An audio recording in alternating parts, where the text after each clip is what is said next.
দেশ পেয়েছিলেন, তারপর এসেছিলেন এই মুকুন্দপুরে বুড়ো শিবের ধামে। এই বুড়ো শিবকে দেখলে আজকে যখন দেখবেন গর্তের ভিতরে, কিন্তু চৈত্র মাসের 3 দিন, সারা বছরের মধ্যে 3 দিনই কেবলমাত্র উনি স্বয়ং উপরে উঠে আসেন। এবং এখানেই দেখতে পাবেন চিনু শাঁখারির সমাধিক্ষেত্র। চিনু শাঁখারি, যে চিনু শাঁখারি মা শারদামণি দেবীকে বিবাহের সময় শাঁখা পোলা পরিয়েছিলেন। আর উনি একমাত্র ব্যক্তি যিনি ঠাকুর শ্রী রামকৃষ্ণদেবকে চিনতেও পেরেছিলেন প্রথম, যে উনি আর কেউ নন, স্বয়ং গয়ার গদাধর অর্থাৎ বিষ্ণুদেবের অবতার। আরেকবার বলো তো ঘটনাটা খেয়ে দেখ, যাচ্ছি যেখানে আরেকবার বলো। এই গল্পটা আরেকবার তুই বলো না তো দাদা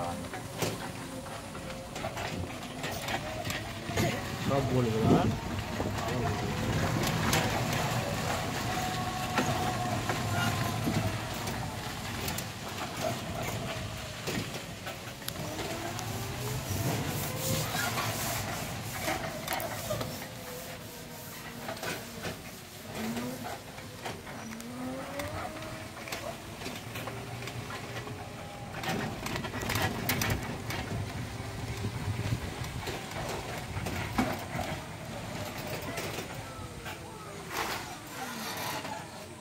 দেখুন, এটা হচ্ছে বুড়ো শিবের মন্দির, মুকুন্দপুর গ্রাম। এখানে ঠাকুরের মাতা চন্দ্রামণি দেবী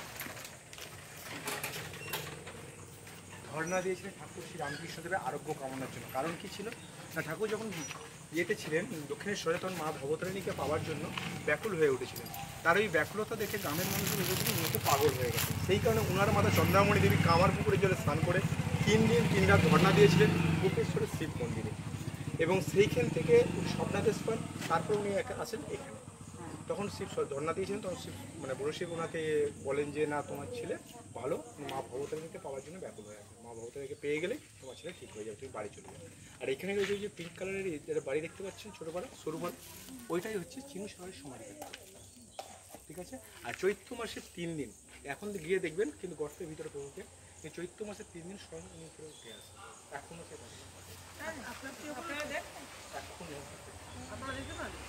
দেখেছি, এইখানে বসে দেখতে পাবেন আপনি 3 দিনের জন্য।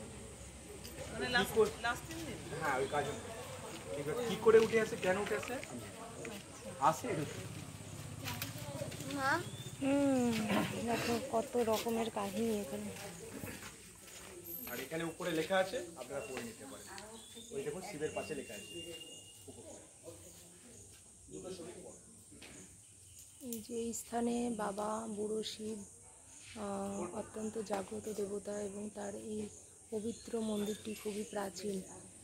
কোনো বিপন্ন মানুষ এই মন্দিরে বাবার সামনে ধর্ণা দিলে বাবা বুড়ো শিব তার মনোবাঞ্ছা পূর্ণ করেন। একদা ঠাকুর শ্রী রামকৃষ্ণদেব যখন দক্ষিণেশ্বরে পাগলের মতো আচরণ করছিলেন, তখন তার আরোগ্য কামনায় তার মাতা চন্দ্রামণি দেবী এই মন্দিরে ধর্ণা দেন এবং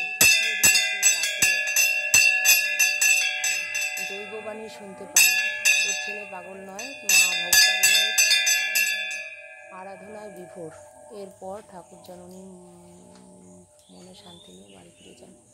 ভক্তদের সমাগমে বাবা বুড়ো শিব এই মন্দিরটির মাহাত্ম্য আরও ছড়িয়ে পড়েছে।